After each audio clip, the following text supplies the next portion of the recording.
तो ये जो अनुभव हैं कि जिस वक़्त आपको कोई रास्ते में प्रॉब्लम आते हैं, कठिनाइयाँ आती हैं, विघ्न आते हैं, तूफ़ान आते हैं, व्यक्तिगत जीवन में आते हैं, यज्ञ के इतिहास में आते हैं, दैवी परिवार में आते हैं, संघर्ष है, तो उस समय में आपको बाबा की मार्ग प्रदर्शना मिलेगी। और वो मार्ग प्रदर्शना की जो बाबा की ईश्वरीय वाणी होगी, ईश्वरी जो सम्मति होगी, सदमति, सबको सदमति दो भगवान, वो महात्मा गांधी गीत गाते थे प्रार्थना सभा में, सबको सम्मति दो भगवान, ईश्वर अल्लाह तेरे नाम। तो वो ऐसी सम्मति आपको देगा जो विचित्र होगी, जो सबसे न्यारी होगी, लेकिन जिसके द्वारा ही सफलता मिलने वाली होगी।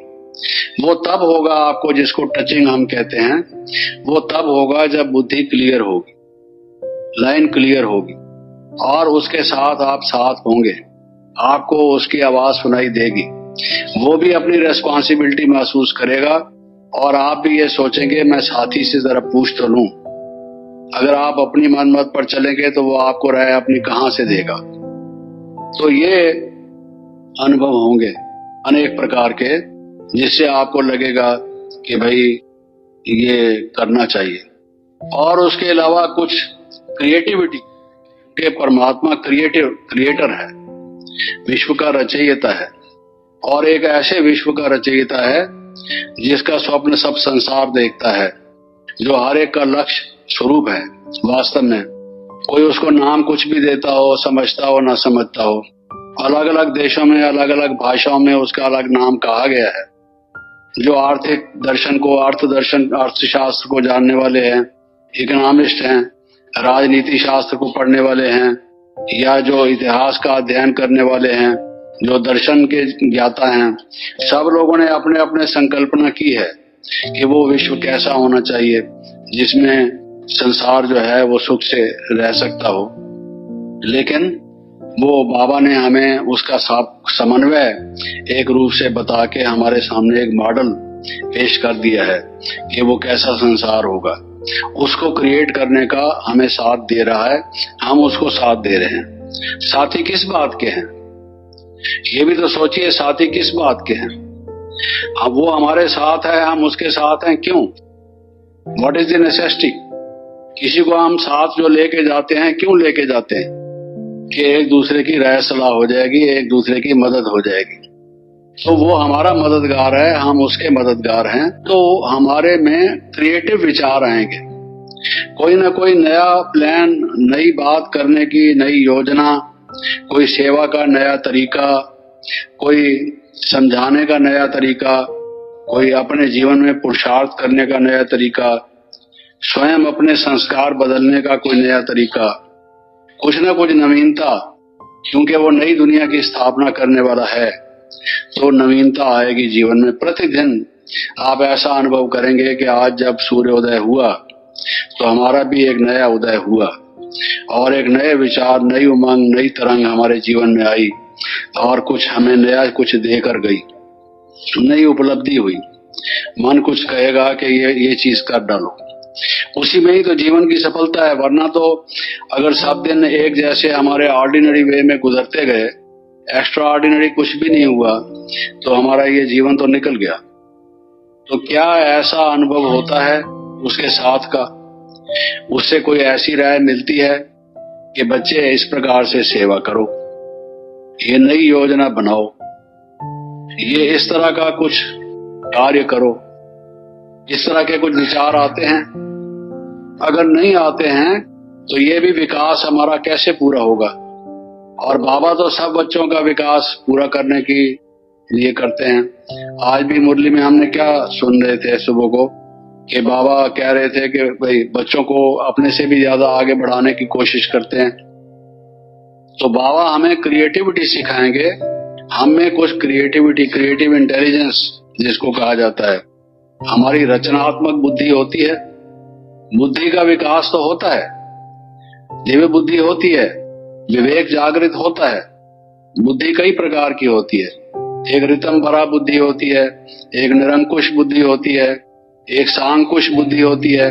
बुद्धियां अनेक प्रकार की हैं, लेकिन जो रचनात्मक बुद्धि है जिसमें के कुछ नई रचना करने का, नया कुछ करने का ख्याल आता है और व्यक्ति उस जोरदार ख्याल से, हल्का सल्का नहीं, ऐसा पावरफुल संकल्प आता है कि उसको कुछ कर डालता है।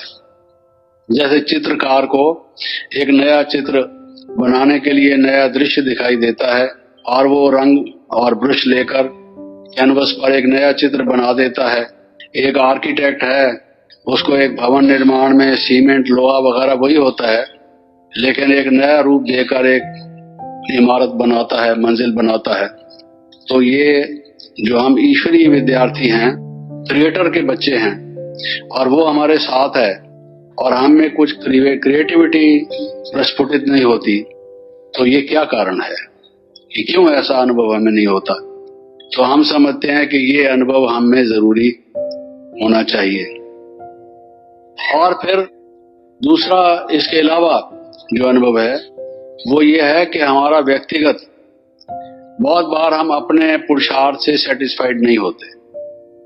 हमारी जितनी उन्नति होनी चाहिए, जितनी प्रगति होनी चाहिए, जो हमारे अनुभव होने चाहिए, बाबा की जो मुरलियां चल रही हैं, जब हम सुनते हैं और देखते हैं कि उसमें और हमारे जीवन में गैप है, काफी फर्क है, तो वो उस टाइम जो विचार चलता है कि इसको कैसे भरा जाए, कैसे पूरा किया जाए, इस गल्फ को, ये जो फासला है इसको कैसे कम किया जाए, अगर समाप्त ना किया जाए तो उसके लिए बाबा के जो सदगुरु है वो, और हमें मन की चाल, हमारा मन किस तरह से चल रहा है, क्योंकि सबसे बात जो मुश्किल है दुनिया में, मुश्किल से मुश्किल से मुश्किल से मुश्किल, सबसे ज्यादा मुश्किल जो है वो मन की चाल को समझना है। वो कहते हैं ना, समुद्र की गहराई को जाना जा सकता है लेकिन मन की गहराई को जानना मुश्किल है। इसमें इतनी विचारधाराएं, विचार एक होगा लेकिन उसमें मोटिव्स कई भरे हुए होंगे। उसमें जो मनुष्य की इंटेंशन है, जो उसकी नीयत है, वो कई तरह की होगी। कई मुखौटे ओढ़कर मनुष्य काम करता है, भीतर से होता कुछ और है और बाहर दिखावा कुछ और करता है। रियल इंसान देखना हो तो वो तो खुद भी नहीं जानता मैं रियल क्या हूं। मनुष्य अपने आप को भी नहीं जानता कि मेरी रियलिटी क्या है। जो मुखौटा ओढ़ता है, शीशे में देखता है, तो वो अपने आप को भी वैसे ही समझने लग जाता है।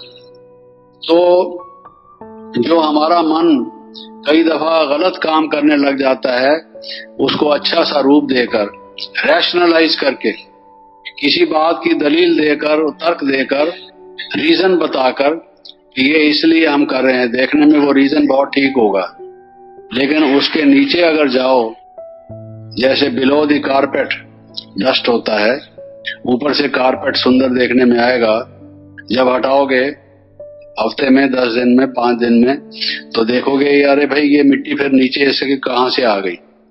भारत में तो है ही डर्टीएस्ट कंट्री, मिट्टी तो आती ही रहती है, पता नहीं कहां से आ जाती है, लूज डस्ट इतनी है। तो वो मन में भी इस तरह के जो सारे संकल्प हैं, वो पेचीदगियां, कॉम्प्लिकेशंस जिसको कहा जाए, भरा हुआ होता है। इसलिए सरलता का जो गुण है उसको प्राप्त करना अत्यंत कठिन है। बिल्कुल सरल बन जाना वो तब संभव है जब हम बिल्कुल निर्मल बन जाएं। अनेक प्रकार के जो मल, आवरण और विक्षेप हैं वो हमसे दूर हो जाएं, तब हमारा मन पूर्ण रूप से निर्मल बन सकता है। और जब पूर्ण रूप से निर्मल बने तभी वो पूर्ण रूप से सरल बन सकता है। सरल आसान नहीं है बनना। हर एक व्यक्ति में कुछ न कुछ विकेडनेस है, चालाकी है, मक्कारी है, धोखाधड़ी है, फरेब है, बनावट है, ढोंग है, हिपोक्रेसी है। मनुष्य में कितनी खराबियां हैं उसकी अगर लिस्ट बनाने लगे तो गुरु ग्रंथ साहब से बड़ा एक ग्रंथ बन सकता है, इतनी खराबियां उसमें हैं। लेकिन उस चाल को अगर हम समझते नहीं तो बाबा समझता है पूरे रूप से, वो उसका पूरा जानकार है। उसकी गाइडेंस के बिना हम ठीक हो जाएं ये असंभव है। कोई कितना भी समझदार हो, तीव्र पुरुषार्थी हो, बहुत ही मेहनत करने वाला हो, खूब योग लगाने वाला हो, मेरा ऐसा विश्वास है कि मनुष्य अपने आप में अपने एफर्ट से ठीक हो ही नहीं सकता। कोई भी मनुष्य ठीक हो नहीं सकता जब तक भगवान उसके कान ना पकड़े, उसका नाक ना पकड़े, उसको थोड़ा सा ठीक ना करे और इधर से उधर न करे, चलाए नहीं, अपनी लगाम में उसको न रखे। ये घोड़ा ऐसा उछृंखल है, सवारी को भी पटक देने वाला है, खुद भी खड्डे में गिरने वाला है? वो कहते हैं ना, if wishes were horses only fools would ride them. ये ऐसा घोड़ा है जिस पर कोई बेवकूफ ही बैठेगा, खुद भी मरेगा, घोड़ा भी मरेगा। तो वो तभी हम संपूर्णता को प्राप्त कर सकते हैं जब भगवान हमारा साथी हो। बिना उसके साथ के संपूर्णता और संपन्नता, बिना हमारी समर्पणमयता के उसका साथ नहीं मिलेगा, वो हमारे साथ नहीं चलेगा जब हम अपने आप को उसके हवाले नहीं कर दें।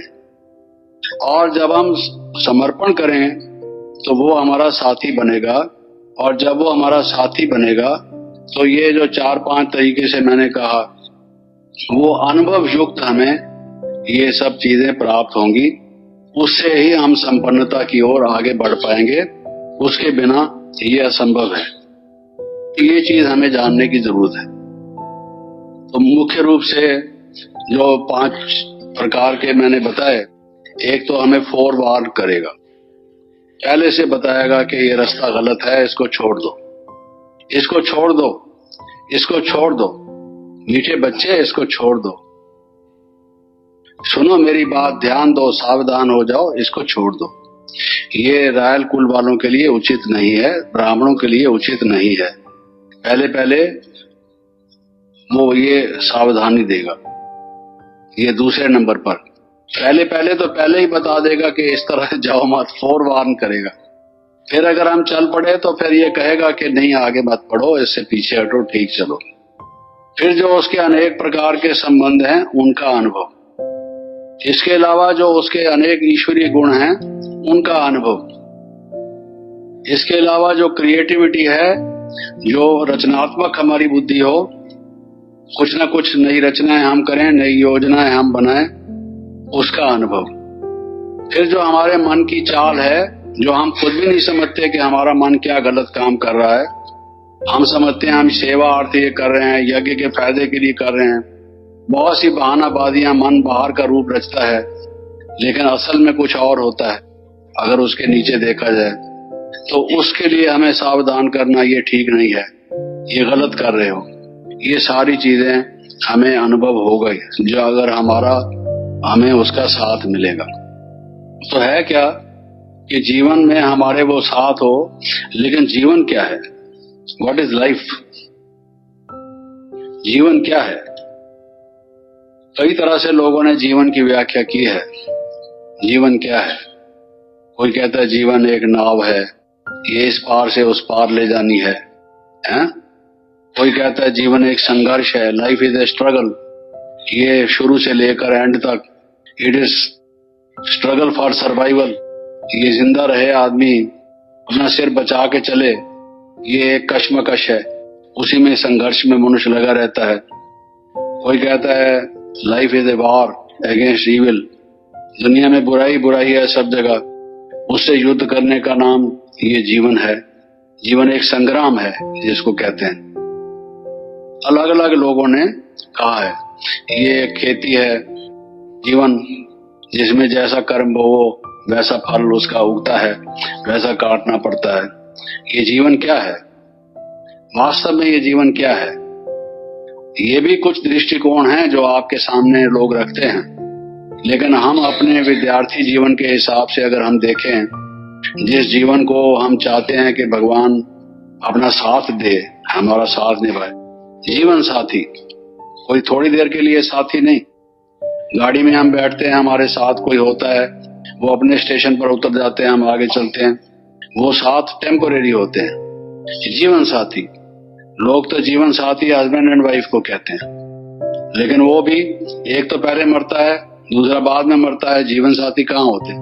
मृत्यु तो पहले हो ही जाती है। और कई दफा आपस में झगड़े उनके होते हैं, डिवोर्सेस भी हो जाते हैं। आज की दुनिया में तो बहुत कुछ होता है, ब्राइड बर्निंग के केसेस भी हो जाते हैं। तो वो जीवन के साथी कहने को हैं सिर्फ, लेकिन भगवान जीवन का साथी। जीवन क्या है? अगर हम इस विद्यार्थी जीवन और पुरुषार्थी जीवन को देखें तो जीवन एक रेस्पॉन्सिबिलिटी है। Life is responsibility. It is the other name for responsibility. ये हमारे सामने उत्तरदायित्व का कुछ जो रखा गया है उसका नाम जीवन है। जब से आपने ज्ञान में प्रवेश किया, योगी जीवन को धारण किया, अपनाया, ईश्वर के बने, तब से एक रेस्पॉन्सिबिलिटी है।